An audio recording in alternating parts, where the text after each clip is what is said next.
Hello. Oh, hey, Tim, can you hear me? I can hear you. Okay, awesome. And Judy is trying to log on now. Okay. Issues. And this says I need to log in. Let me turn up my volume. Let's see what it says. Email and everything else. David Conley. Should he stay in attendee?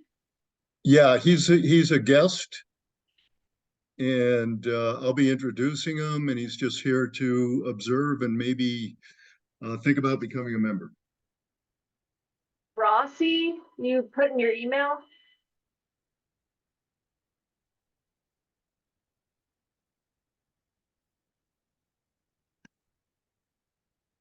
And Tim, I'm trying to promote you to panelist. Okay, it's saying I have to put my password in, so Okay. let's see. And what'd you say it was, Rossi? No, in your email, you called Oh, him okay. David Rossi, but Rossi's my last name. Just a second, we'll get this straightened out. Hey, Nancy. Hey, I'll be back in just a second. Okay. That's good.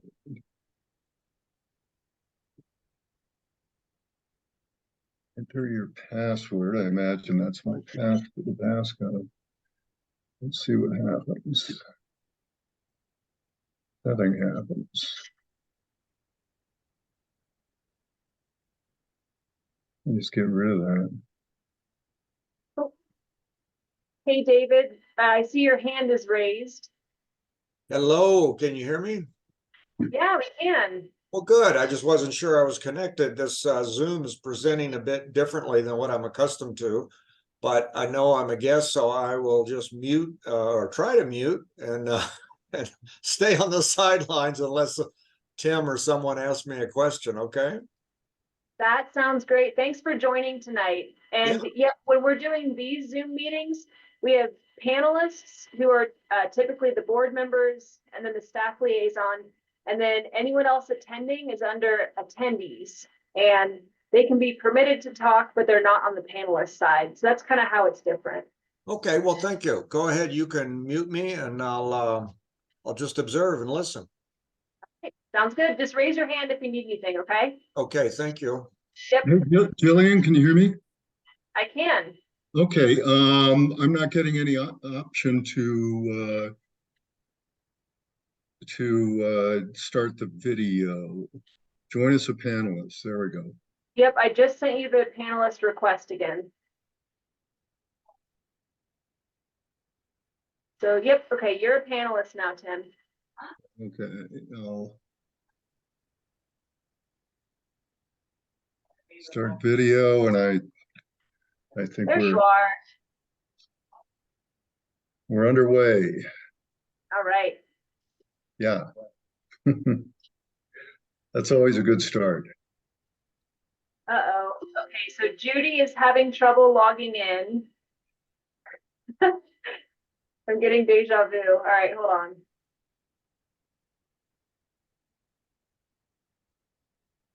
Oh my gosh. Hi, Steve. We have a Hi. Right. Hey, nice to see you, Steve. Right as you put something in your mouth.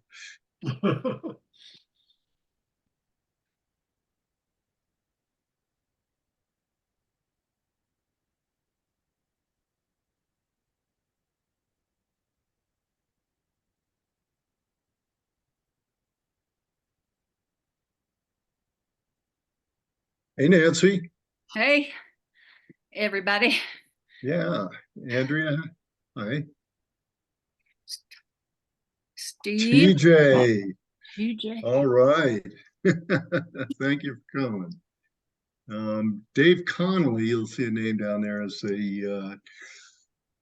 he's a visitor. He's just going to observe OSAC for tonight, and he's trying to decide whether or not he wants to join as a member.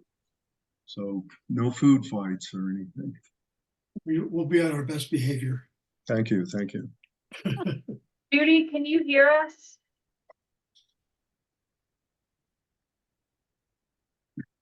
Uh,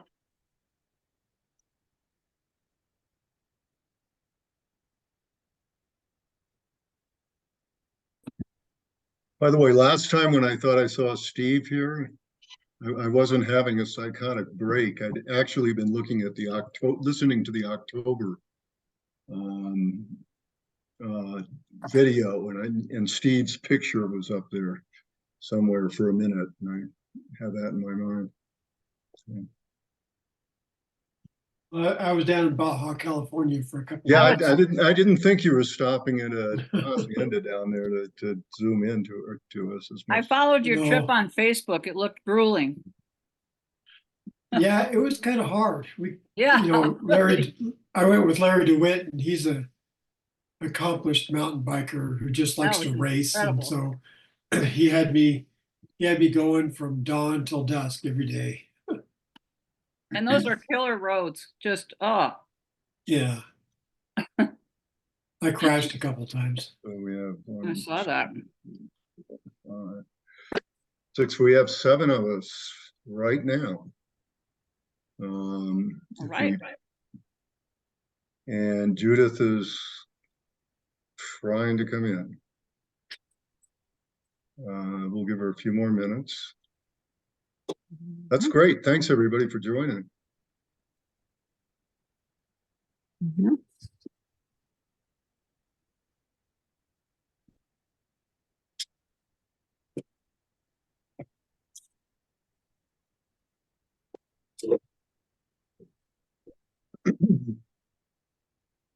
Call the meeting to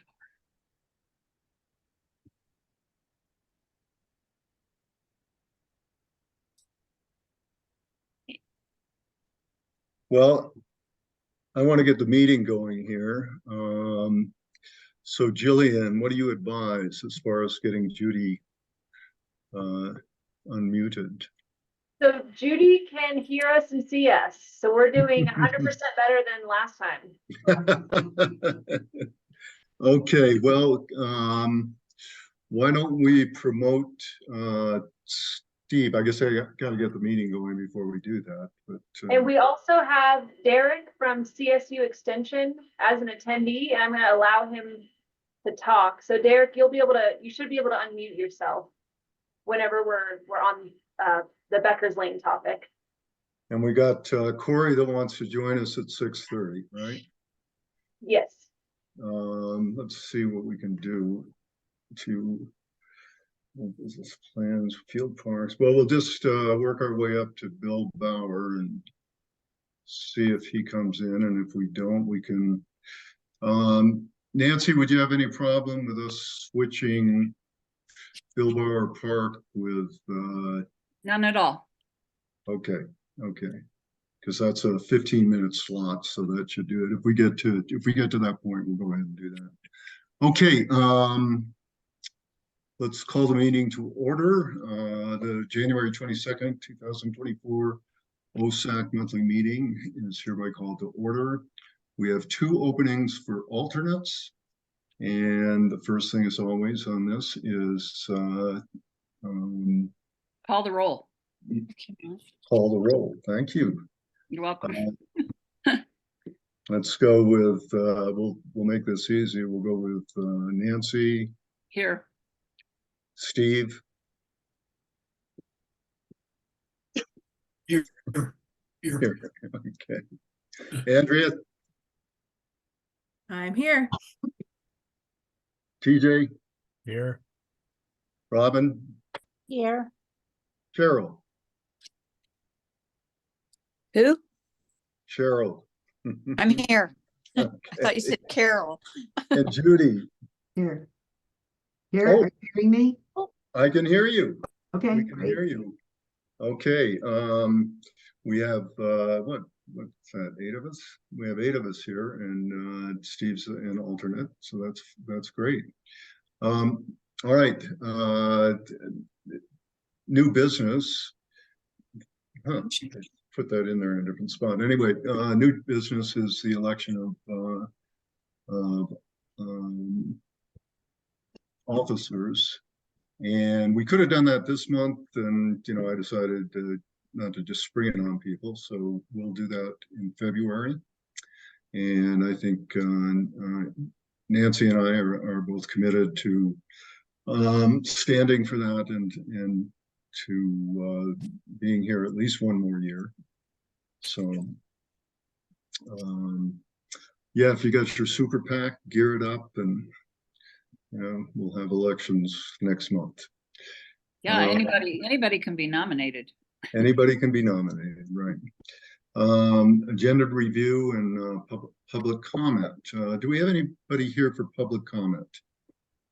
I'm going to call on somebody for a second. I'm not sure if that's the proper way of doing this, but Dave Connolly is in the audience.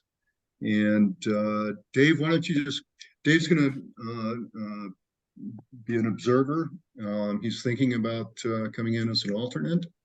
And so we won't do a interview with him or anything like that. But Dave, could you please just give us a minute or so on who you are and why you're here for OSAC? Yeah, if Jillian, if you can confirm you can hear me, we're good? We can hear you. Okay, fine. I lived in Manitou for 20 years this month. And then prior to that, 20 years in Woodland Park. I'm a real estate and business attorney. I'm still practicing about half-time downtown. And I worked with Palmer Land Trust for 25 years. So I was on Red Mountain acquisition, Iron Mountain acquisition, at least the conservation easement side of it. Black Canyon, Red Rock Canyon, as they relate to Manitou. I worked on the original Inman Trail back in the 90s, above Kangaroo Campground and also above Iron Springs. And more recently, I've become a crew leader with Friends of the Peak and City Colorado Springs, but most of my volunteer work's been with Manitou Cats. And recently working with Andrea up on Ute Indian Trail, or the, I don't know what the new connect is called, but you know how it is what do you call the trail? That's what I call it, but anyway. And then worked on the Mustang Way Trail behind the high school last year and this year. Biked it yesterday because I never had biked it. And then I walked the Bill Bauer Park yesterday at Tim's suggestion. Fun. So I walked the whole thing, including that little narrow pinch point. But I'm real interested in what the committee is up to and the additional acquisitions and trail maintenance and so forth. So I reached out and was introduced to Tim, and he and I had breakfast, and he invited me to observe one of the meetings. So I'm here. So I will. Okay, so I'll let aside you from no qualifications, you're okay. right. Great. Okay, Dave. We're gonna probably mute you now, and yeah, you'll just be an observer for this one, unless somebody has a burning question they need to ask. Okay, we'll move on then. Thanks a lot for coming, David. So agenda review. Does anybody have a problem with the agenda? Like I said, we're probably going to switch places with Bill Bauer and the post review. If we get to that point and Corey's not here. Okay. All right, then let's move on. Reports. Hopefully everybody had a chance to look over those. The PARAB regular meeting minutes.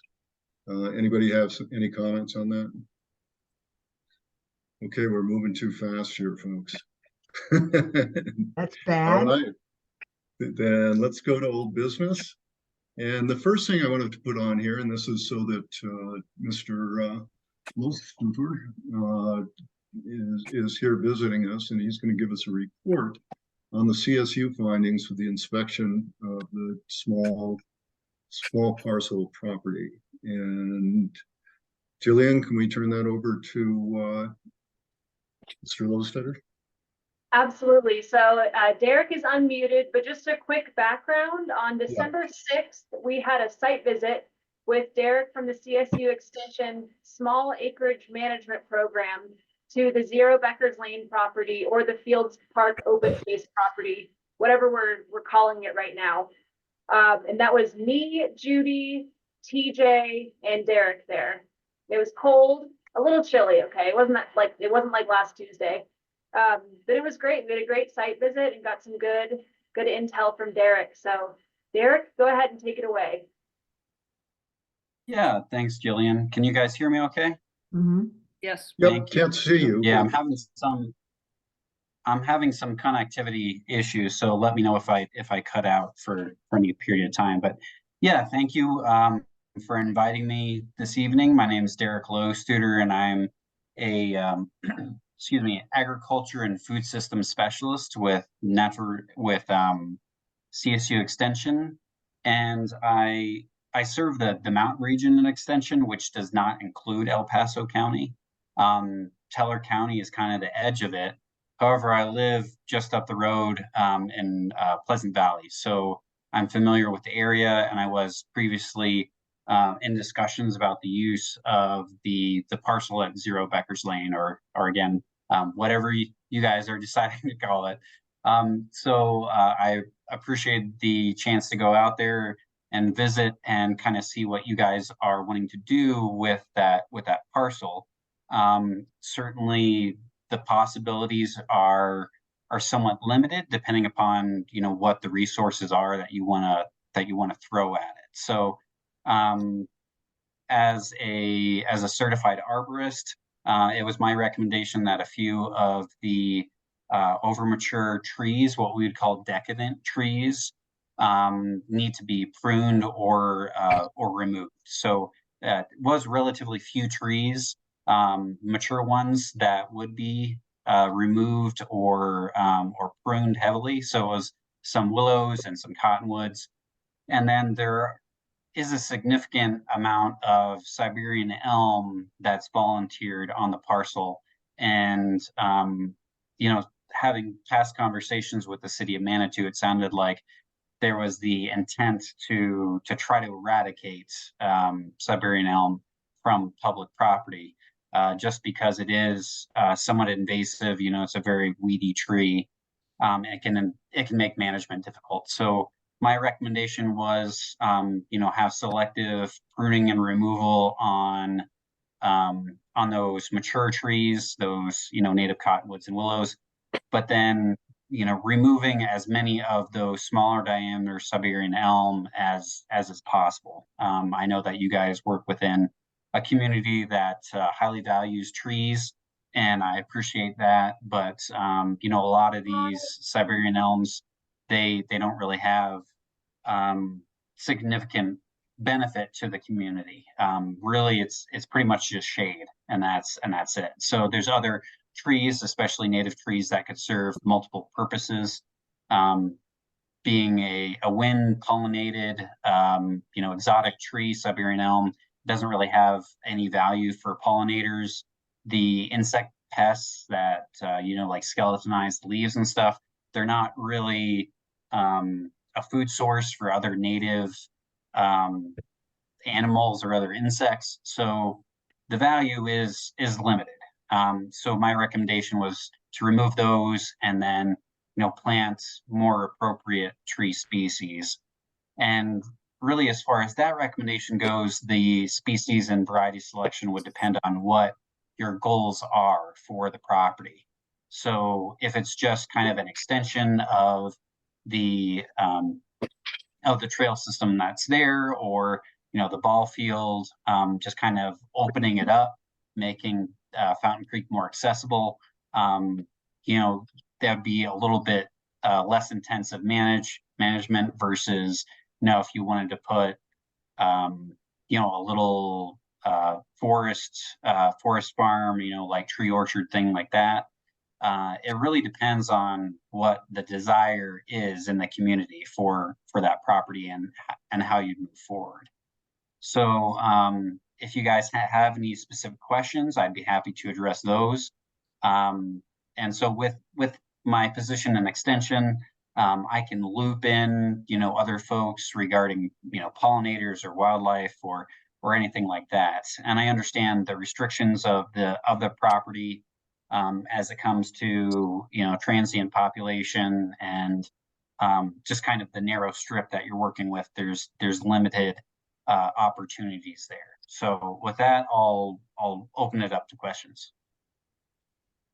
Nancy, Yeah, Derek, two questions. Number one, I guess I'm wondering if you can comment or you care to comment about the fact that we're talking about a wetlands and whether there are certain things that we should be considering when looking at that property relative to that property being in the floodplain and obviously being along Fountain Creek. I know I was once part of the Fountain Creek volunteer group, and we talked about everything from putting in more ripples for the trout to planting sedges so there is less stream bank erosion and that kind of thing. So that's kind of one thing where you think we are or what we should do next relative to thinking about this property in terms of being a wetlands. And I'll leave that for now. And then I'll remember my other question. Yeah, thanks, Nancy. That's a good question. So Fountain Creek, especially in that location, it is particularly channelized. So the creek bed has dropped from where its normal level would be. And partially that's due to development and how it's been cut off from the floodplain. So it's been straightened, which is never really good for a natural stream or anything. When you take out that sinuosity, it changes the dynamic completely, and then it leaves you open to that deepening of the creek bed. So I wouldn't necessarily call the that parcel part of a wetland. It is definitely where a native riparian forest would be. So with the channelization, though, it causes difficulties as far as native tree and shrub establishment. So that's probably one of the reasons why all that Siberian elm has popped up there in between the mature native trees and then the Siberian elm. There hasn't really been enough space for natives to kind of move in there. So you could certainly plant some native tree and shrub species along that creek, and that would help stabilize the soil, reduce erosion, and kind of protect it over time, as well as increase the amount of biomass that falls into the creek, for the different trophic levels in the stream, and all the good bugs and crud that live in the creek and use that material. So by biomass, I mean like the leaves and twigs and any insects that fall in that were living on the trees and stuff like that. So my understanding is that your use of chemical pesticides is limited. So primarily herbicides is what I'm considering. So there are some that are listed for use in or near aquatic habitat. So if you had to use any restricted pesticides, there are some available that could be used in that area. But again, you're somewhat limited in your options because of how narrow the parcel is, and it's kind of sandwiched in there in between the ball field and then the private property on the other side of the creek. So you couldn't really add any sinuosity or reduce that channelization without adding some like beaver dam analogs or things like that to try to restore some of the native hydrology. So yeah, again, it just depends on how much investment wants to be made in the property. you know, most of the flood events that you would see, judging on the maps that I could find anyway, um, any flood water would be short-lived. I worked in North Dakota for a number of years, and a lot of those areas, when we're talking about flood events, the water sits for weeks on end. So that's not something that you would happen here. You'd have to have trees that could withstand floodwaters and debris once they're mature. But aside from that, it wouldn't really be, you know, too much of a consideration. So Okay. hopefully that addresses your question, Nancy. Thank you. Yeah. A couple of other things. You mentioned wildlife, and we have quite a fence up there now, but there's been talk about removal. And you know, I'm assuming that would be better in terms of wildlife. I don't know if you saw any wildlife trails or any evidence there of wildlife. And then my other question has to do with weeds. So if we decide, I mean, as you said, we don't really have finalized goals for that property, but we have had discussion around, you know, giving access to the creek to people off of the Creek Walk Trail, and making a little path down to the creek, or having a picnic table near the creek, or something like that. So when the last time I saw the property, the weeds were, you know, better than knee high. And I'm just wondering your comments of, you know, how mowing or dealing with those weeds, what you think might be appropriate and what effect it would have on the property. Sure. Yeah. Again, kind of depending upon what the long-term goals are, I would recommend removing the fence just to make the property more accessible to the public. And then, you know, you could have an identified social trail, so it wouldn't necessarily have to be paved, but you could have just like a worn gravel trail leading to a bench or a picnic table, something like that. That would be very nice. And that would be, you know, fairly realistic. With the weeds, they're going to be much more difficult because you know, from what I could tell, the grade was changed of the property. So, you know, a few people that were there, I forget who said it, said that it might have been used for, you know, parking for some construction projects that were being done. So, at that time or earlier, there was some grading done to level the property, but it was obvious that they just kind of moved in some fill dirt or even some, you know, screened aggregate or something like that. So there's, you know, pretty much zero organic matter. It's not really good for getting anything established. So, you know, for seeding grasses or anything like that, it's going to be difficult unless that fill dirt is removed and the native soil profile is exposed. Or you could, you know, heavily amend the soil with compost, and, you know, you might be able to put some sod down. Again, that would be relatively expensive for the area that you're talking about, but you know, that's something that you could do.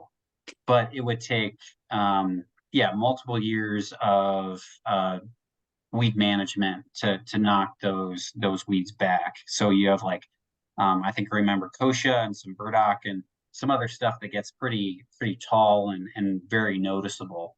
You know, I was happy to see that there weren't any noxious, you know, state listed noxious weeds on there. So it's not something that would be you know, a liability per se for the city.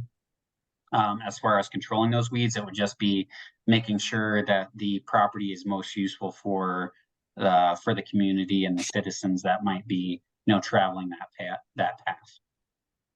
Thank you. Hey, anybody else have questions for Derek? That was great, Nancy. Thank you very much for asking those questions. And yeah, Andrea. Oh, okay. Just scratching your nose. Okay.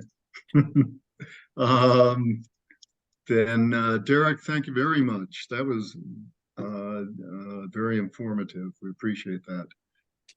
And Yeah. Thank you for the invitation, and I'm open to questions. So, Jillian can share my contact information. So if any of you want to get in touch with me offline, that's perfectly Excellent. fine. Excellent. Thank you very much, Derek. Thank you.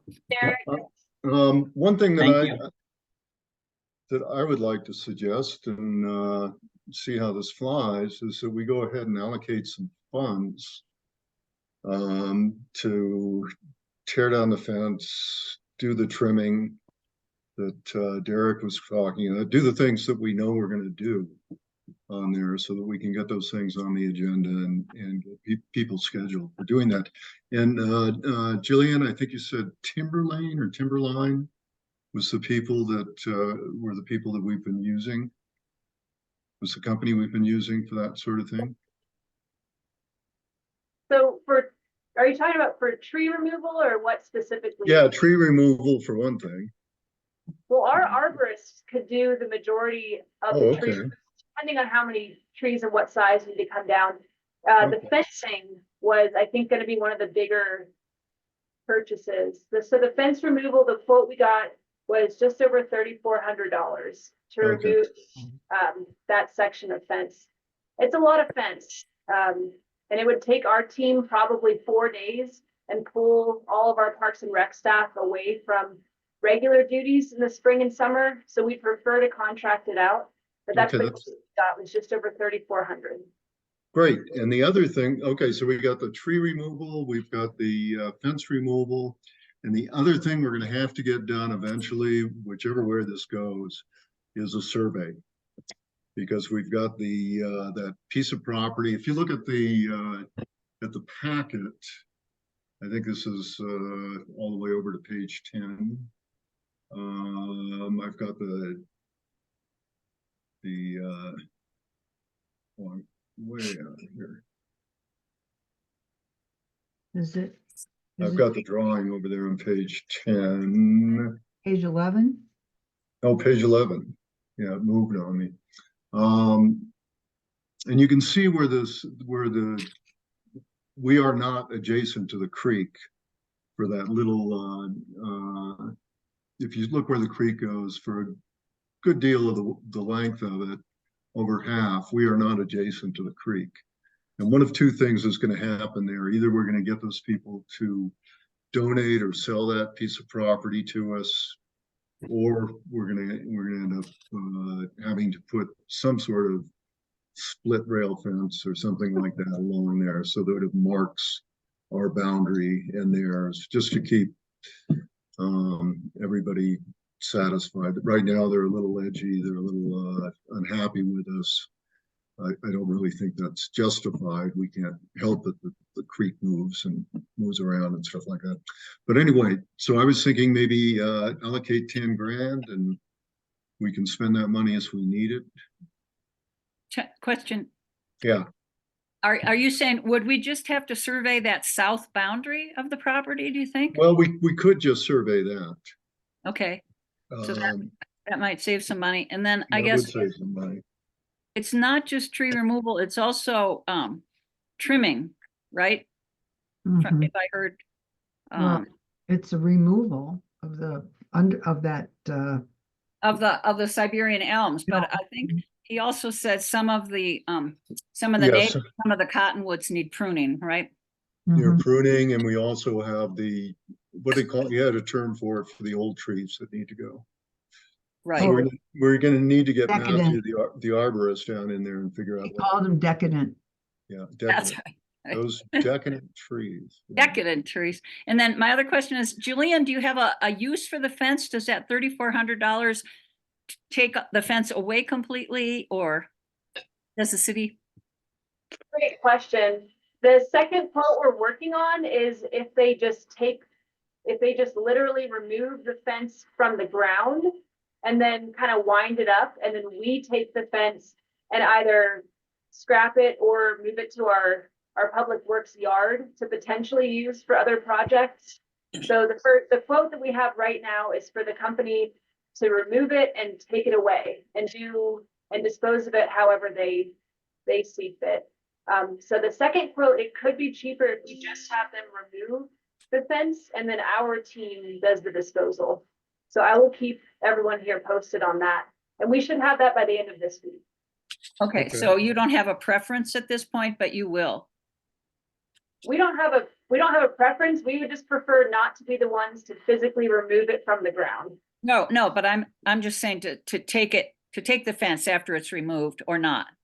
Right. No preference there.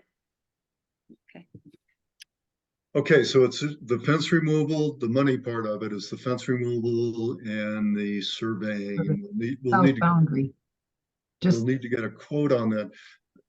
If we have the opportunity to get somebody going on that, I just want some money in the kitty so we can is there, pay people. Nancy, you're making a face. I am. No, I guess I'm reading too much into this, you know. I have a question. Yeah, Judy. So would any part of this be to remove all the dead leaves, debris, and all that stuff that's covering that place as well? Yeah, And it- that's the other thing. Yeah. Sorry. Go ahead, Judy. But I'm just asking. That was the question. Yeah, thank you for reminding us of that. How much, that's another decision we have to make, is whether or not we're gonna go in there and mow. And I don't see any loss in doing that, and that's something probably that the city can do. Is that right, Julian? Yeah, we can help with removal of some of the brush and the weeds and the deadwood. Maybe some volunteer days also Mhm. could be really helpful for that. So Okay. I feel fairly confident we could do that in-house. I'm just feeling like we're getting ahead of ourselves. We haven't agreed on a goal for the property, have we? Or did I miss it? I mean, it makes, I think, well, just a second, I think all of those things need to be done. Or a well, lot- when you start talking about mowing, to me, that's not necessarily something that needs to be done. If we're gonna leave it wild and not put a trail through it, you can leave it like it is. We can do those other things that were recommended, but when we start Okay. mowing and doing, other things like that, more, I don't know what the word is, invasive, then, is that part of the plan or not, I guess, is my question. Okay, well, should we decide that now, or should we just allocate some funds to handle the non-invasive side of it? Yeah, TJ. I just want to point out that the lack of mowing, when Andrea and I were out there doing a little bit of work on controlling some of the weeds for the volunteer day for the creek walk or the creek week cleanup, the lack of mowing probably is making the problem worse over there for the weeds. And so, I mean, yeah, it might be a little bit of shocking to go in there with a mower and knock that stuff down, but I would just say that it's probably something that is necessary and part of the management program for those weeds for the next couple of years at least. Yeah, what I'd suggest is that we go ahead and vote on that right now. Just vote on whether we're going to whack those weeds down or not. I think we need to. And the other two things of getting the fence down and taking care of the tree pruning and removal are going to be done no matter what. So can we get a motion to go in there and mow that area? TJ, can we get a motion on that? I guess not. I mean, I can make a motion to Sure. well, I guess with the so specifically just for mowing. Well, the other things are going to be done anyway. Okay. So we don't need to. So we can, go ahead and state it. I guess my question is like, what are our options? Like, do we want to try to figure out what our general hope and vision collectively is right now? Is that what you're kind of what I'm trying to do is get this moving along a little bit. Yeah. Oh, no, not that. And we can come back to this next month. There's no hurry on this. And so what I'd like to do is see us agree on several things that we can do And if we're lucky, some of that will get done in the next month.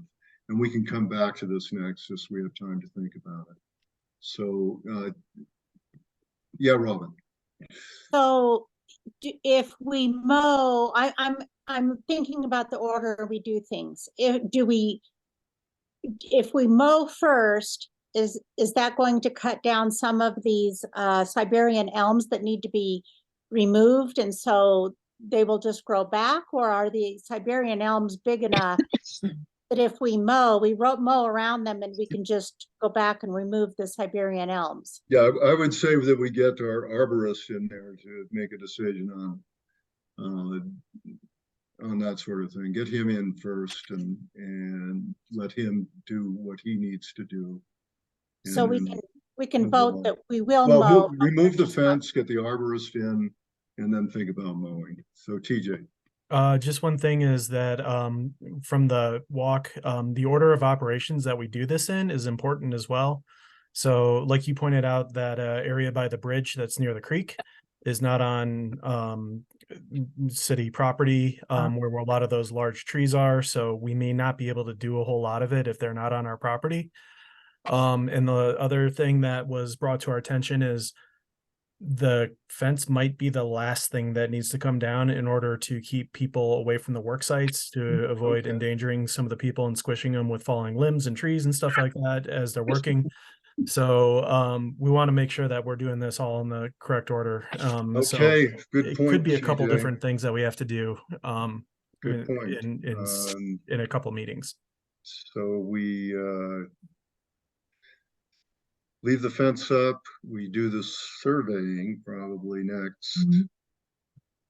Then we can worry about knocking the trees down and then do the mowing, if that's what we decide to do. So right now, the two big things are getting a survey done on that South end side. on that south side of the creek, on the south side of our property. Well, then don't we also need to do that west end? Is that where TJ is talking about, that we don't actually own part of that? So we need to be southwest and west for the survey. Is that, I think The west looks pretty clear to me. Well, there's a little corner there, I guess. Yeah. No, but that would all be covered on the south survey. That's the south side. Yeah. That's the south side. Yeah. You So know, we need an estimate as to the survey cost so that we can approve that. That would be the first thing. And you know, I could make a motion to approve the money for the fence removal, but it doesn't sound like that's going to happen for a while, at least. no, it doesn't now. What we really need is to get a surveyor in there. That's why I wanted to approve some money, so we could go ahead and get the survey running. But we need an estimate, or we can't make a motion. We can't make a motion, yeah. Okay, well, let's get an estimate on the survey, and we're gonna have to come back to this all next month, and there's no rush in it, so. Judy. Do we need to, I don't know how this all works, but Jillian, do we need to like put in a request for the arborist so it's lined up in his or her work schedule? Is that how that works? Yes, and that's something I can do. And I'd love to have Matthew at the next meeting also to talk about what the tree pruning, removal, and potential mowing could look like. So if you guys are okay with it, I'll invite him to the February meeting to give an update on it. All right, great. Well, we can let that rest where it is and move on. Anybody have a problem there? Everybody good with that? Okay. Let's see. Plan for Fields Park. And the next thing is Bill Bauer Trail. I don't know if Corey's here or not, but it's certainly past 6:30. So I would say that we just continue on with what we're going to do with Bill Bauer Park. Andrea, what do you think about that? Good? Okay, it's good. That's good. All right, so the first thing on Billboard Park is the alignment proposal. And just to bring everybody up to date, the sequence of things was basically on Saturday, November 18th, November 18th. Jillian, Carl Woody and I, Carl Woody is the program manager for REMFI, did an on-site down into the Billboard Park trail, proposed trail, down by the creek there. And during that, we talked about a lot of things, but in the process, I asked Carl what he would charge, what REMFI would charge to do an alignment down there. And he said, nothing. He said, we'd do that for free. And I said, great, something along those lines, did my happy dance, and we got that taken care of. And that was where we left that at that point. Then at our November 27th meeting, OSAC meeting, Corey Sutella from Medicine Wheel's executive director came in and announced that he had a proposal to do the alignment. And as soon as we got to the agenda item for Billboard Park, we talked about that a little bit, and I realized that this was going to be a little more complicated than I thought. And I put that off until our meeting today. During the interim time, I conferred with city staff, made sure that we had not, in fact, issued any kind of request for proposal or anything like that. That had not been done. But this was a unsolicited proposal. And then had a really interesting talk with Denise Howell, our city administrator. And she pointed out, she said, first of all, that we had already effectively made an offer to REMFI, and there was nothing else that we needed to do regarding that. This was an unsolicited proposal, so we did not need to consider it. But one other point that she made was that if we did consider a second proposal, then we have to issue a requirements document and a request for additional inputs. So not only is it acceptable that we not entertain the second proposal, it would be a real problem if we did. And Nancy Wilson also provided some information saying, I was thinking that we would vote on that at this meeting. And Nancy pointed out that we already have a contract with REMFI, so there's really nothing to vote on. So that is where we're at this point. And I see you shaking your hand, Andrea. Would you like to say something? Well, I don't think that the contract we have with REMFI in any way talks about specific things. Like, I mean, my understanding was that the agreement was for trail maintenance, which isn't construction of new trails, right? So I'm not really upset or, that concerned about it, but I don't think that REMFI has full purview to do all trail work right now because of that agreement. And I also think that work with REMFI should be trail maintenance. That is how we are effectively doing that. If we want to hire them in addition to that, I think that that's a good conversation to have. Okay, Nancy? And I think free's a good price, by the way.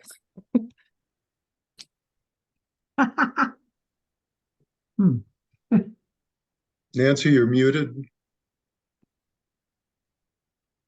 Sorry. I don't disagree with Andrea at all. My recollection is that our contract, I don't even know if it's a contract, our agreement with Rimfee, whatever it is, 3-year agreement with Rimfee, specified an amount of money. I know that.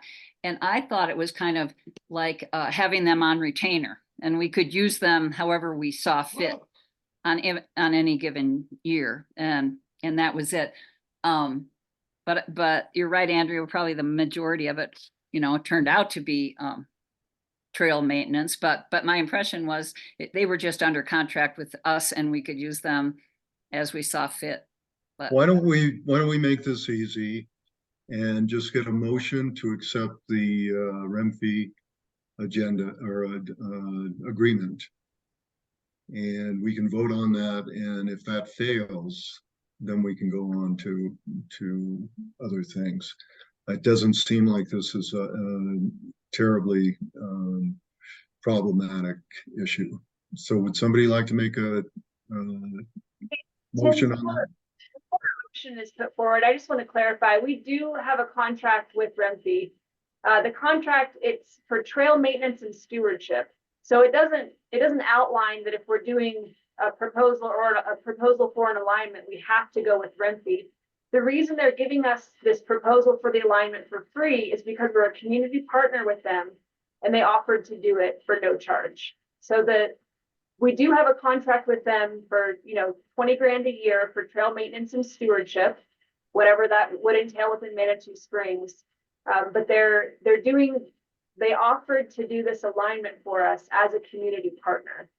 So I wanted to clarify that, and they would be doing that for no charge. Okay. All right. Thank you, Jillian. Yeah, Nancy. so I'd move that we approve or select Rimfee to do the Bill Bauer Trail alignment for free. Do we have a second? Plan. It's a plan, right? I just have a question, really. Okay. I'm not gonna vote on this just because I don't want to make it weird at all. But I'm just unclear on what exactly so we're saying that if we have more than one proposal for something like this, then the city automatically has to get 5. I'm repeating, maybe not very eloquently, what Denise Howe told me. If we now go at this point in time and say that we're going to accept a second proposal, then we're in the position where we have to go out and issue a kind of a mini request for proposal. And go through that whole process. And if you think about that a little bit, I mean, in this situation, it doesn't apply. But the person in the last position, if you just let contracts come in on it like that, or offers come in on that, proposals come in on that, excuse me, would have the best opportunity to listen to what's going on and have an unfair advantage as far as winning a contract. So it does make sense, I think, with what Denise is saying. Well, and they're saying they'll do it for free, and we don't have to necessarily use them to build the trail, right? They explicitly said That's the alignment proposal. Okay, do we have a second? Judy? I second. We have a second. All in favor of accepting the motions? I think you have to call for more discussion before we vote, if there's any more discussion. I think we just, okay, is there any more discussion? Okay. All those in favor of the motion, say aye and raise your hand. Aye. Okay, that's it. Judy, did you vote in favor? Yeah, okay. So the vote is unanimous with Andrea Sutella abstaining. Okay, let's move on. So we got the next. I also want to share with the group, so the Bill Bowers property has been requested for a rezone. Currently, it's not zoned as open space. So I connected with our planning department last week to rezone it as open space. And that will go to city council looking at my calendar here, I believe the March 12th city council meeting. if planning is able to move it forward quickly. So I wanted to put that out there as well. Yeah. Jillian, does one of us have to be there? Should normally just the planning director represents the rezone requests at the city council meeting. I will ask and find out. I'm still familiarizing myself with this specific process, but I can find out, Nancy. Okay, thanks. Okay, great. On your proposal, Robin, didn't you have something to say about community outreach on the Bill Bauer Park? Well, when we get there, which now looking at trying to get an idea of the steps to be taken, I think holding a public meeting for the Bill Bauer Park will be step 5. So that's, I think, I thought it'd be sooner, you know, in my mind, but I think that the public meeting will be later. But and Jillian has a form, and she can work with us on how to do that, and they help us through the whole thing. So just that makes it a lot easier. Okay. I Yeah, I'd like to make sure that we, if it's appropriate, that we make sure that we get something to those 30 or 33 people actually living right on the canyon there. Because they're going to be most impacted, if at all impacted. So yeah, I think it's a great idea to do an outreach. Jillian? We did have Corey hop on as an attendee while we're still on Bill Bauer's, or We've gone. Okay. We've left that. Oh. And we're through with that. Nancy? Oh, I didn't realize we'd left it. Well, we certainly left the alignment part of it. That's Yeah. I was just gonna say, since David is in the audience and he just walked the trail, there's no, since it's an agenda item, he's welcome to comment on it. That's all. David? David, can you hear me? And he has his hand. David, you're muted. Yeah, it's as those of you who've walked it know, it's got some pretty steep side slopes, particularly near that pinch point. And so there's no understating that it'll be a challenging location. That's fair enough. But it sure is an impressive, all the water pools were frozen. So you really see all the water because it's all white as opposed to water. And it really jumps out at you what a riparian area it is.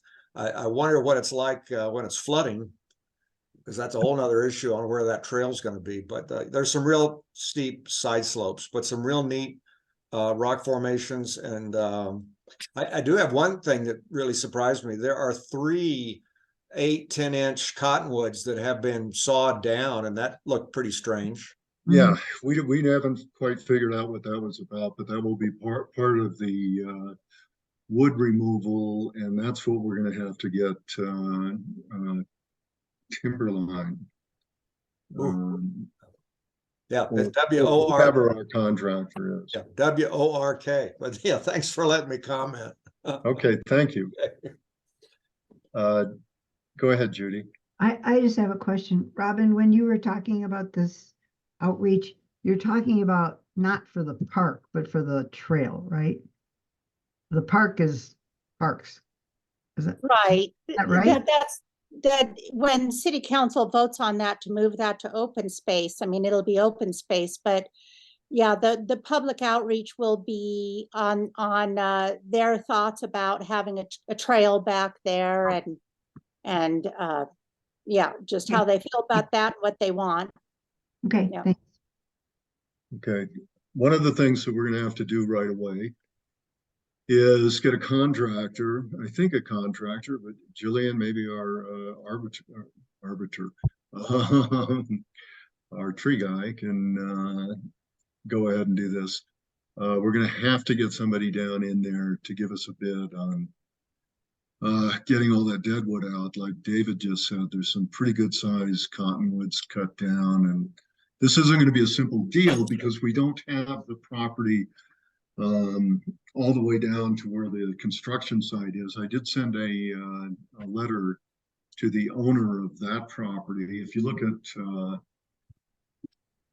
the drawings for Bilbao Park, the property to the west, what I marked it On page 12. on page 12, thank you. To the west of parcel 3029, those are just the last four numbers of the parcel.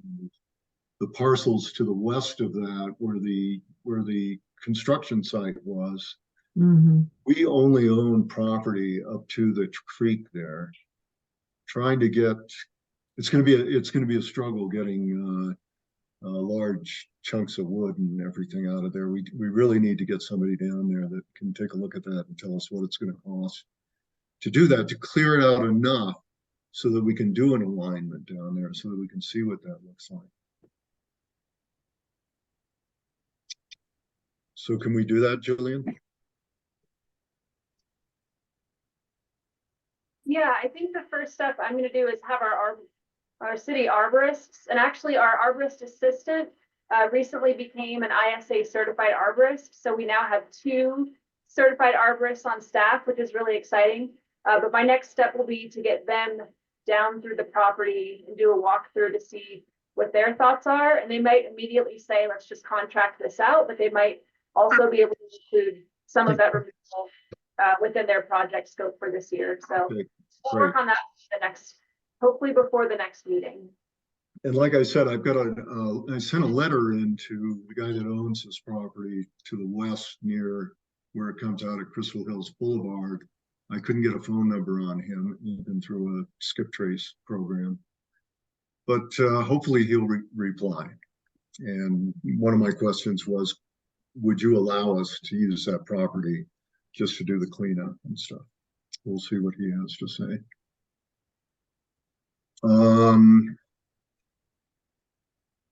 Other items on that? Anybody? Okay, we're leaving Bilbao Park then. And I think we go on to the Creek Walk, item number 3. Creek Walk Phase 6, trail design and development. The main thing I wanted to do here was just to get that, the JR Engineering proposal out to people, and suggest that, without getting bogged down in the technical details, the engineering of it, or the endless number of resumes they have, the central part of that is a pretty quick read, and it really gives you an idea of how we're doing things at a higher level than we contract out at. And Nancy, you'll be happy to know that I'm not going to be whinging about the high price of getting planning work done on this. It's pretty impressive, the level of expertise that we're throwing at that is really kind of remarkable, and it's a real good introduction to that process. So that's my main point in doing that. Does anybody else have anything? Judy, did you get a chance to look at that? Yeah. Oh, yeah. Way above my pay grade. Well, you don't have to go too far above your pay grade to understand basically what it is we're trying to accomplish.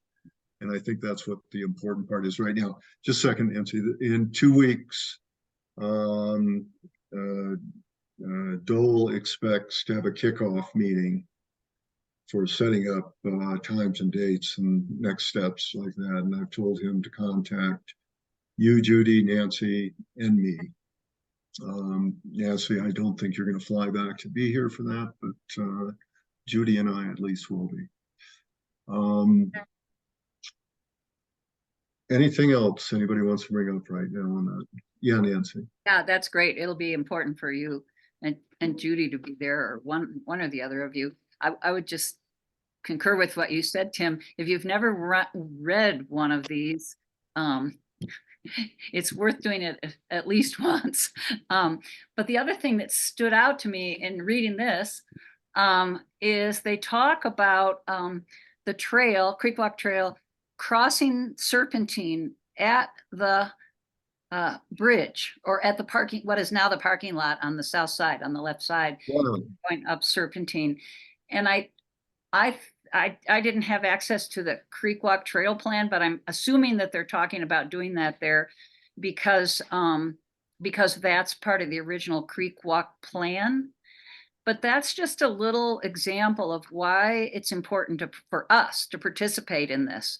Because if there's, for example, a way to keep the trail next to the creek without damaging the creek and getting up there, we had a whole discussion with Parab about bringing the trail off the top, off Hickenbotham Flats down onto the trail, because we're going to have, trailhead parking issues and everything else on that end of town. So it's a pretty complicated project.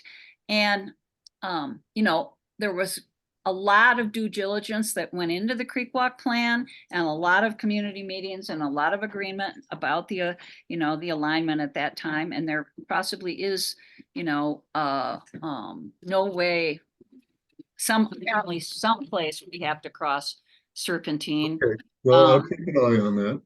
But anyway, it's really important to be watching that project. Okay, Judy, Hmm? you'll come up to speed faster than you think. Okay, Okay. good. Let's see. Okay, well, this is kind of fun. Black Canyon Open Space.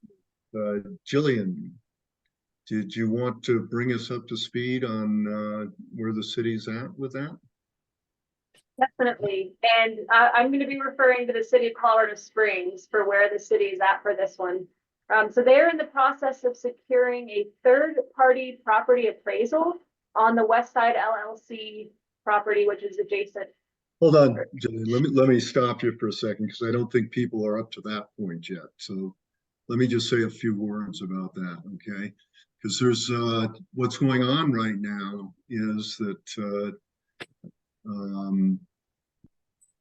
we're to the point that well, let me back off. OSAC had contacted the Shuck Corporation through Steve Everson,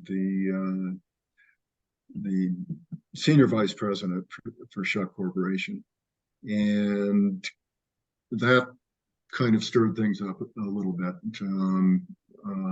I probably shouldn't go into too much detail. I don't know, Jillian, but and we had also done a lot of on-sites on Black Canyon Road, so that we had people up there, so that the Cedar Heights was very much aware of us up there. And there were some issues going on where Cedar Heights, some road changes might have blocked our access through from Black Canyon Road to our open space there. And it was an open question whether or not the Shuck Corporation was going to sell that property to Manitou or Cedar Heights, and whatever. In one of those circumstances, we might have been blocked entirely from any access into our open space. And at that point, OSAC raised the question to us, to city staff, or pointed out to city staff that there were things going on that really needed their assistance. And Denise Howell took that on and started negotiations. And what came out of that was that the city of Colorado Springs was going to buy the West Side LLC property, which I think most of you are aware of where that's at and everything. And that is the desired access to our open space. And at this point in time, the plan is for Westside LLC to sell that property to the city of Colorado Springs and for the city of Colorado Springs to grant us an easement when the time comes. Do I have that about right, Jillian? Yeah, I think you have that pretty much exactly right. And the appraisal should be back at the end of this month. And then we'll go to the TOPS Working Committee and the Parks Advisory Board in Colorado Springs for a vote. Okay, so You're on video. I'm sorry, I didn't mean to jump in on you there, Jillian. I just. I wasn't sure that people had the context. So that's where we're at, and it looks like we're going to get That's our great. access to the Black Canyon open space that we want. Yay, hurrah.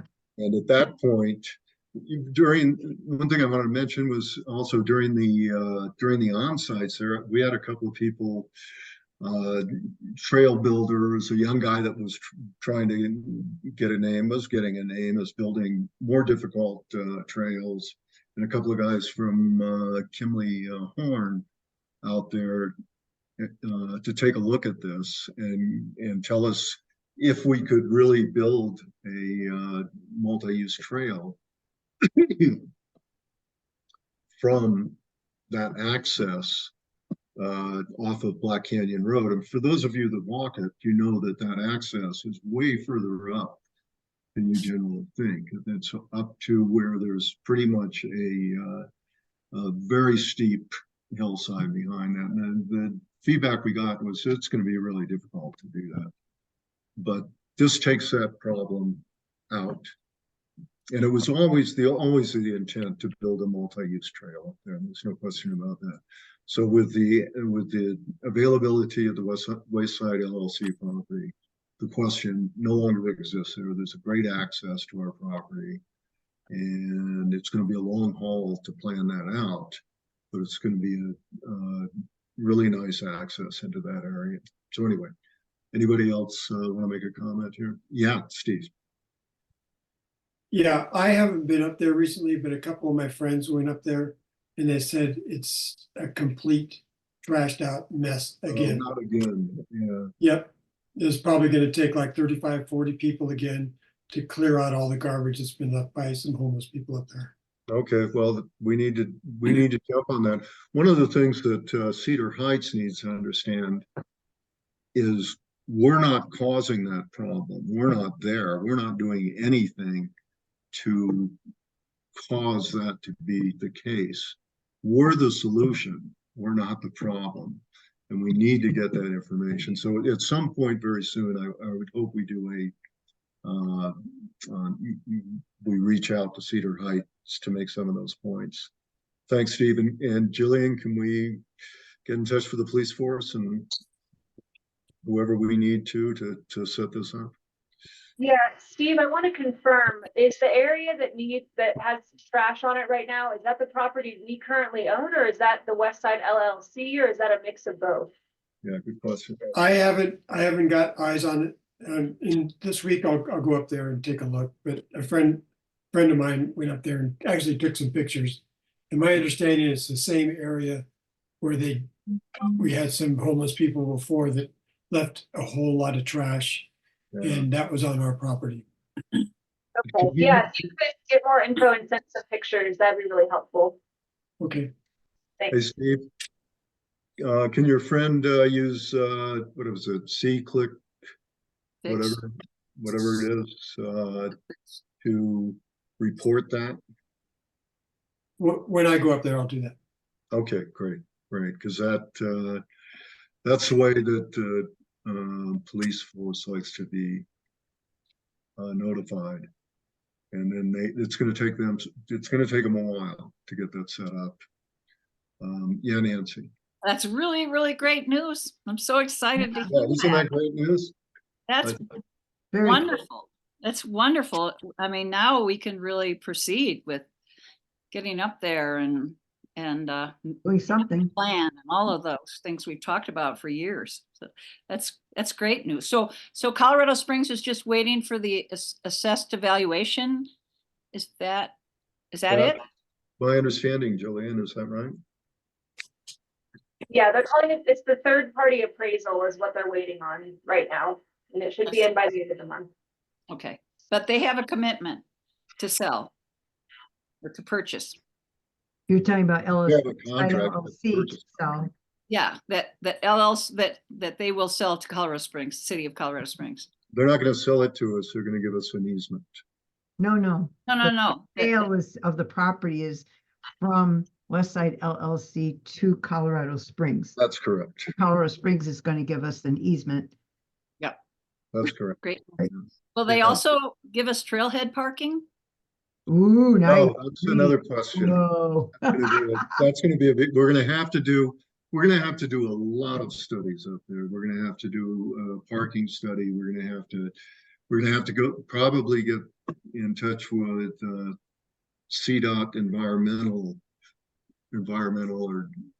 CDOT archaeological. There's something that the state is gonna have to get in there and look at our archaeological finds up there to decide where we can't go with a trail. This is a long haul. This isn't going to be done in quick order. We're looking at something probably a little bit closer to what we see in JR Engineering than just letting out a contract to run fee to do this. But Okay. we'll see how that goes. We'll see how that goes. But yeah, it's great news. And by the way, the trail that I show on page 64 of our packet, it might be 65 in here, 63, 65. That's just notional. That's just something I drew up when I was having conversations with the staff and everything, just give an idea. I have no idea where exactly that trail will go, the yellow trail. Page 64 in my packet, and I think I'm one number up. Does anybody else see that? Nope. Nod your head. Oh, what happened? Oh, there we go. Great. Yep. Great. Yeah. So yeah, I show that trail going down to almost El Paso Boulevard. And I got my hand slapped for that one, and Denise told me in no uncertain terms that I did not have the right to say that, and there would need to be a traffic study, and that the people along El Paso Boulevard are going to have something to say about that. So, okay, she's absolutely right, of course. But it's going to be a great little trail. It's only about a mile long, even with a loop up there, but it will have a lot of attraction because of the archaeological stuff, and that the wagon route that's up there. And hopefully someday the Cedar Heights will realize that we can offset some of the traffic, bicycle traffic coming down along the old Black Canyon Road onto what is titled up there private easement. Right now they're blocking us from using that. They might find out that they really want us to provide that, but that's a long-term goal. Okay, thank you. Thanks, Jillian. Are you the one that showed that? Yeah, no problem. Okay, thank you very much. So anyway, kudos to the city staff for negotiating that. That was a big deal.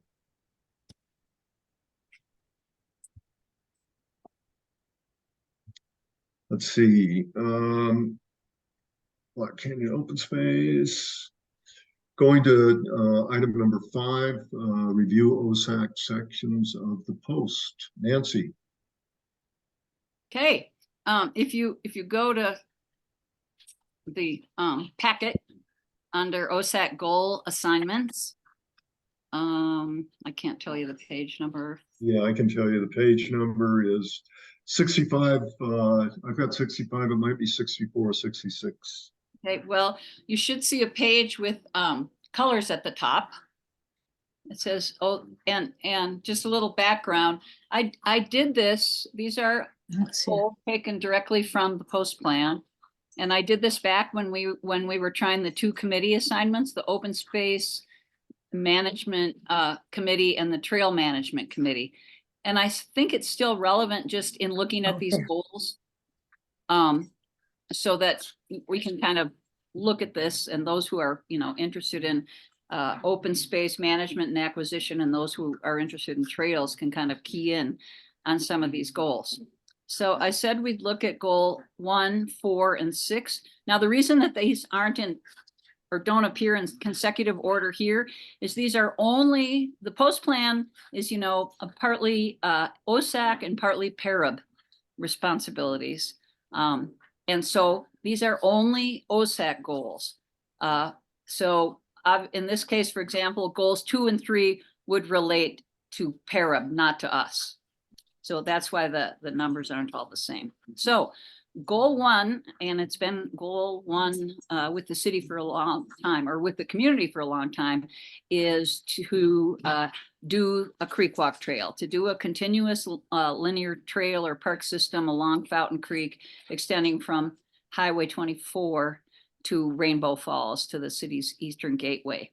And you already heard tonight a report on phase 6 of that. So we basically have 2 things going on with the Creek Walk Trail right now. Section 6, which we talked about tonight, that they've just put out an RFP for planning, or just accepted a organization for doing the planning in that section. And we're in the process, the build process of, I think it's section 4, basically the section that goes from the chamber to Mansions Park. And we've had discussions about that in previous meetings. There's discussion about where the trail will cross the road, but it's been decided that, the utility poles will come down, the sidewalk will be widened to 10 feet, the utilities will be undergrounded, etc. So goal 1 from our point of view is moving ahead. The city is a partner with us, and PARAB is a partner with us on this. And I think everybody's been working real hard to do their part. So I would entertain any questions or comments about Creek Walk. Okay, seeing none, I'll move to goal 4. Andrea had her hand up. Oh, I'm sorry, I can't see. Sorry, Andrew. Sorry. Okay, I'm totally gonna sound dumb, but what's up with phase 5? No, phase 5 is actually in town. I think it covers Soda Springs and then coming to the east, right? Well, one part of it is that the sidewalk there in phase 5 is already, when they did the MAPS project, which was underground the last of the utilities and stuff, that sidewalk there, which is 10 feet, and we've talked about striping, is the Creek Walk Trail. So that was kind of completed. It's 10 feet wide. Bikes are allowed, and pedestrians and wheel vehicles are allowed on that, not motorized. And to tell you the truth, Andrea, I don't know what else is to be done other than the fact we talked about striping it. That's all I know. I think when these difficult, pieces are done, 4 and 6, then I think the rest, the actual urban part right through town will need a lot of cleaning up and signage and, some of that kind of thing. I know we were negotiating about the back side on Lover's Lane of the parking lot of the, can't remember the name of Waltham, parking lot next to the creek by the stagecoach and all that. Anyway, I'm sorry I'm not more up on that, but it seems to be not part of the ongoing building at the moment. But we are moving ahead on Creek Walk. Fantastic. Okay, goal 4. Provide compliance with Americans with Disabilities Act, ADA, for users at all public park sites, open space, and trails. Well, I'm sure this is making some people's hair stand on end. And it's interesting. Oh, hold on, I have to plug in my computers. It's interesting. You know, this was well, I won't even go there, but it was a plan put together by a lot of different people with a lot of different user inputs. I'm talking about the post plan now. And it's in here, I think, for us to consider. Obviously, almost none of our open space is ADA compliant. The plan is, or has been, for the Creek Walk Trail to be ADA compliant. And we've kind of put, to this point, all our eggs in that basket. And one of the actions under this is to set priorities and designate some sufficient annual funding to finance compliance plan improvements, increase capital budget to fund needed improvements, staff time to oversee, implement, and it's a short-term para, OSAC, and staff goal. All responsibilities shared by all of us. So I don't know if Julian has any thoughts on how the city's moving ahead with any of those things. If any of you have any ideas of where any of our open space could become ADA accessible. I'm not an expert on ADA accessibility by any means, but I know that there are requirements around grade and surfaces that I can't imagine us meeting in any of our current open space, but that doesn't mean it's not possible. So I would just open that up to discussion.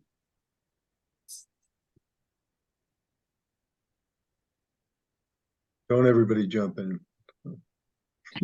Well, it seems like the Fields Park area, though small, is maybe would fit that. Yeah, I'd be interested to hear maybe like what other entities do with this kind of thing, you know, like Colorado Springs or other places. You know, Andrea, that's a really good point. I haven't thought about that park in terms of that, but I can see that little piece of open space giving people in wheelchairs, for example, access to the creek, which would be really neat. Now, one of the things that's happening with Creek Walk, and we've talked about this before, you know, Creek Walk Trail, where it leaves the chamber, the path right along the creek, the clay path or the dirt path that goes along the creek will remain there. And there will be improved access at the west end in terms of stairs going back up onto Manitou Avenue. But the official Creek Walk that will be closer to ADA compliant will run along the side of Manitou Avenue. But if we could make that little piece of property, I think probably be our cheapest way that we could do something in terms of giving access, ADA access to the creek along there. That's an interesting thought. It's something we should, I think, put on our radar when we talk about the goals for that piece of property. Yeah, we probably ought to bring Danu into this conversation as well. Because that's going to be more of a park than open space. Okay. Any other comments on goal 4? I think it's really important for us to be aware of this goal. Yeah, any chance we have to give people with disabilities access to open space, I think we should, you know, try to do it. And Okay. Nancy, I have a brief comment on that. So Great. I know when I left the spring, something they were trying to do was create accessible trails where possible. And so the lens we were looking at it through was, all right, can a track chair go on this trail? What would it take for like a track chair, or in El Paso County's case, a terrain hopper, to be able to access these trails? Is it will it make the trail more or less sustainable? Or will it be sustainable long-term? And seeing what options we could provide in existing open spaces, or perhaps when trail building on new open spaces. So looking for outlets where it might be possible to make it accessible. And then a really awesome example of accessibility is I forget what they call it, but it's the trail in Bear Creek Park it's the trail you can use if you have a loss of sight or if you're blind, and you can go on the trail and basically feel your way through the ecosystem down there, which is really awesome. So just trying to provide those opportunities for accessibility where possible. Yeah, that's great. And I think there are probably, if we had a person familiar with those requirements, we could probably find out that there are other things that we could do along those lines. Yeah, that's an outstanding suggestion. Maybe we can find such a person prior to the next meeting. Mm-hmm. I don't know how you would go about doing that, but I think we could contact the Independence Center Mhm. In downtown Colorado Springs easily, and they could talk to us about that. Is that the name of it? The Independence Yeah, Center? it is. It's fabulous. Yeah. Judy, are you familiar with them? Yeah. Yep. Maybe if you would talk to somebody from there and tell them what we do and see if they, have any. Would we want someone to come to a meeting or? Yeah, it would be, to me, That'd it be would be great. one way to show that we're working on Attend the that meeting goal. on Zoom. I mean, Yeah, with- it would show that we're working on that goal. It would be a step towards it. yeah, Andrew. There's somebody that works for the county, El Paso County, that I think has that specific role that might be good to reach out to. I'll find out her name and somehow communicate it through Jillian or something. Okay. Thank you. That'd be great. Yeah, that's terrific. What, That's a great idea. That's a great idea. I have a question. Yeah. What about the bridge that's behind the chamber? Would that, because it comes right off a side street. There's a side street there and then there's you go behind the chamber and then there's that really pretty bridge where you can watch the water and you can just stay there, or you can actually, if I remember correctly, the other side of it is pretty accessible too. I mean, it's not up to any standards, but it just is. It's wide. And would that be another spot we should be looking at on the trail? Do you know where I'm That talking part of the trail has been completed. The bridge, about? Yeah. the last I understood it is that the bridge there may be replaced, although I think they decided not to do it. They And just- decided not to replace it. Yeah, and that the Creek Walk Trail actually comes up onto the road there, Mhm. goes over the bridge, same place the cars do, and then down the other side. And there was a lot of discussion the last time about how to paint that crossing so that it was safer for people making that crossing, whether This they're is the walking. one that's just a people bridge. It's right behind the chamber. Yeah, I know. That is not accessible. There Oh, are it's not stairs wide enough and it's not, oh, and there there's are stairs up Okay. to it, a couple steps up to it. Yep. that be made into a ramp? Good question. I don't know. At this point, it's not part of Creek Walk, which is our purview. Oh, Creek it's Walk- not. The Okay, Creek Walk section is going over the road. okay. That's the part I didn't know. Sorry. Nancy, I think we used up your 15 minutes. Okay, goody. So we don't go, Well- so we don't go on to, we don't go on to. We'll go on to goal 6 next time. All right, thanks so much. That was great. That was a great discussion. Okay, so we're on to item number 6, agenda item 6, existing trail maintenance. And the first thing on there is, Andrea, this is for you and Gillian, is the acceptance of the GOCO grant. So Yeah. Andrea, you want to say something about that, or Jillian? Yeah, I can expand. So this was a grant that was originally applied for, it's a youth corps grant through GoCo, and it was originally applied for in 2022. That's my understanding, and it wasn't accepted. It was resubmitted in July of 2023, and we did receive the grant. So essentially, that's for 2 weeks of trail work from a day crew from a youth corps, so most likely Mile High Youth Corps, and focusing on Wildcat Gulch and replacing the deteriorating stairs that are kind of sandwiching the gulch there, going on the Inman Trail towards Iron Mountain. So that's what we were awarded, and we just need to make sure we spend it before the end of December of this year. And the match we're providing is just over 3,700. Fantastic. Yeah, Nancy. More great news, and thanks to Andrea and you, Tim, for working on this grant both times. Really good job. And the other thing I'd point out, Jillian, is in the last time we got one of these grants, year before last, the city drew up a contract with Mile High and all that kind of stuff.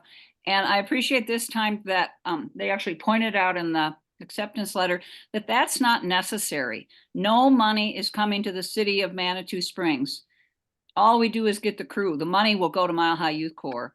So we don't really need a contract and all that to be approved by council. We just need to have an agreement with the local Mile High Youth Corps of what dates and what work we want them to do. And I don't see any reason for all the rigmarole contracting that's been done in the past with the city. With this cost, regardless, it wouldn't need to go to council. So it'll just be a regular agreement with Mile High Youth Corps. Okay. Figuring out the work dates. Okay. The sooner we get them, the better. I mean, otherwise we'll end up getting pushed into the fall again. Yeah. Oh, fall is drier. Jillian, I know we've got Brad managing that. We might want to get some expertise from Remfi as well on that. It's a pretty tricky build. Yeah, we can reach out to other local trail maintenance and building organizations to help with the technical expertise part. Okay. And this kind of leads into item B under existing trail maintenance, which is trail management. Or Tim, do you need to move us along, or can I? No, go. So I just wanted to mention that the Pikes Peak Regional Crew Leader Training is coming up this year. We're sending our entire parks maintenance staff to the training. Brad went last year, so he's kind of on the wait list. They only want new folks to be. They're going to prioritize new members at this training, and so Brad might be able to go if they don't have a full list. But the training is Wednesday, May 1st, and then the full weekend of Saturday, May 4th, and Sunday, May 5th. It's only $35 if anyone's interested in becoming a crew leader trainer through the Pikes Peak Regional Crew Leader Training. So it's a great training if you haven't been. You'll learn about leading trail maintenance crews. So that's May 1st. That's an evening classroom session. And then the weekend of May 4th and May 5th. So I just wanted to plug that in case anyone was interested. Jillian, I'm interested just from an information point of view, but don't have any intent of being a crew manager.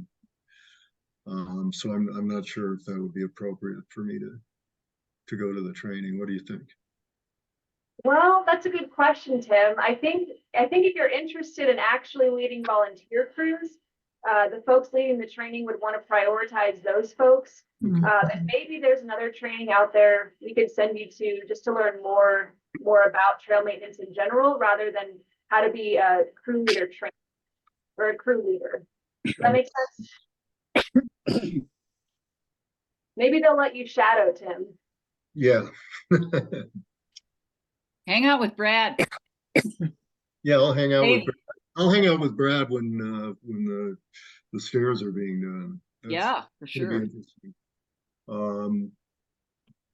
Okay, and trail management plan, item number 6C, Andrea.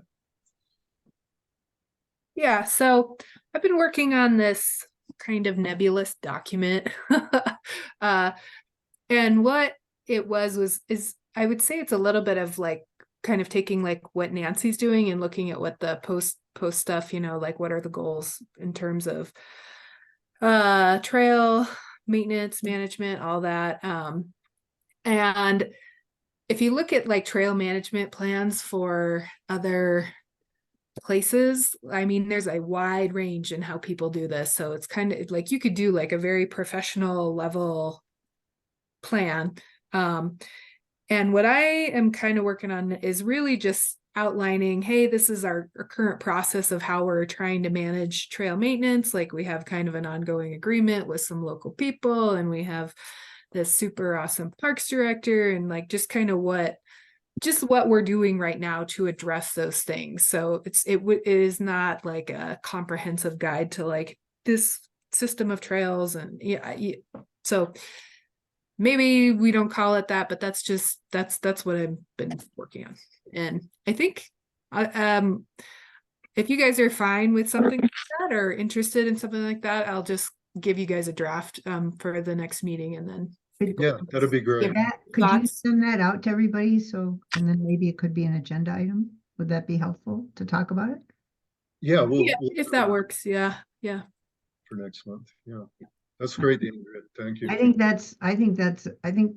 it's really, that's a lot of work, and I think we should talk about it. Yeah, that's the plan then. It'll stay an agenda item then. Okay, that's great, folks. Future agenda items. This is something that was never filled in before, and I can see why, because it never gets done. But we did have this in our planning meeting, assist with city outreach for landowners. And I have Tim and Steve down to do that. Steve probably has no idea what I'm talking about. And for my part, it's reaching out to or talking with the city interested again in some of these properties that we might want to go after. Who knows if that's going to happen. And then the Oak Ridge Trail on site, well, maybe that's not going to get done either, because that would be that's pretty much just would be a hiking trail, and there's probably not much appetite for doing that. And then the Eagle Mountain Trail, that one I would like to see get done, and that's Steve. At some point when things thaw out a little bit, we still need to do that on site of the Eagle Mountain Trail. So we'll leave all that there and see if anything pops up as a result of that. Nancy. On the agenda, yeah, for the next meeting, I'd like to see a discussion about or first of all, I think we should come up with a consistent name for One Becker's or Fields Park or whatever it is. Come up with a name and see if we can reach agreement on a plan for what we want to do with that property, so the rest of the things can move ahead. I think we took a big step in that direction with the ADA conversation. Yeah. Maybe, but I don't know if we have agreement about it. But I'd like to talk about it more. I think, if we can get some agreement about our goals for that property, then we can move ahead with allocating funds and all that. Okay. Yeah, I jumped the gun on that. Fields Park and plan. Okay, great. And Tim, I have something else to add before I forget. So the planning department, when I was meeting with them to request the rezone for the Bill Bowers property, they asked if there are any other parcels we'd like to rezone as open space. And there's a rumor that you have a spreadsheet of said parcels. So is that true? And if so, can you send that my way? And we can get all of this rezoning done in one fell swoop in March. Yeah, that's an interesting question. There's parcels that we own that are not necessarily zoned open space. And some of those parcels have very little value as open space, but I guess they should all be zoned open space if we're gonna do anything with them. So I'll think about that a little bit, but I'll get that list to you and we can both cogitate on that. Okay. Okay. I'm guessing wondering why they should be, if they're zoned as open space, then they're our responsibility to have, a management plan and all that. If we're never going to use them, I mean, we ought to be able to see what parcels relate to, first of all, are contiguous with our other open space, or are contiguous with any of our trails, or would make trailhead. Nancy, you need to take a look at the documents that we've already written. We do have that information. And Well, are there places that are of no value to us? Are there parcels that are of no value? Absolutely. So we could take those off. We don't want those rezoned as open space, right? Well, that's a question. What do we do with them then? Who's in? Give them back to the It city. doesn't matter. It just doesn't matter. But we'll have to vote on that. We'll have to vote on which ones we want. But I think that would be the right way to do it. Okay, there we go. We just brought the assist with city outreach to landowners back alive. So I'll do some thinking about that before we have the next meeting. That's it, folks. Unless anybody has something else to say, we are adjourned. I have a question I want to ask. Judy. Actually, it's TJ I want to ask. TJ, when we were out there with the arborist and Jillian, and maybe you remember Jillian, but I'm having this echo in my head. Didn't he say over and over that because of the slope from them moving that dirt in, that we were going to have a hard time doing anything with that property? Do you remember that? Does that ring a bell? What property are you talking about? I'm sorry, the fields. Okay. Sorry. Do you remember that? He mentioned that when he was speaking at this meeting earlier. So the issue with the slope is that the slope was created by a bunch of fill dirt when they were using that area as a parking lot or a construction staging area. And so that's why we have so many of those weeds growing there. So I think what he was saying is, for weed mitigation, it'd be quite a big deal to remove the fill dirt and replace it with native and organic soil. Mhm. That's what I gathered from what he was talking about. Oh, okay, because what I was thinking about, I think he said it when we were out there. I was really sure he said that too. But what I was thinking about is when we consider what we want, what are our goals for that piece? I think that's something we have to think about, that the ground is not good for much, according to him, except weeds, maybe, I don't know. So I just thought that was something, because I remember him saying it when we were out there as well. Okay. Thanks, Judy. Mhm. All right. We are adjourned. Motion Good to night, everybody. adjourn. Thanks a lot for coming. Bye. Bye.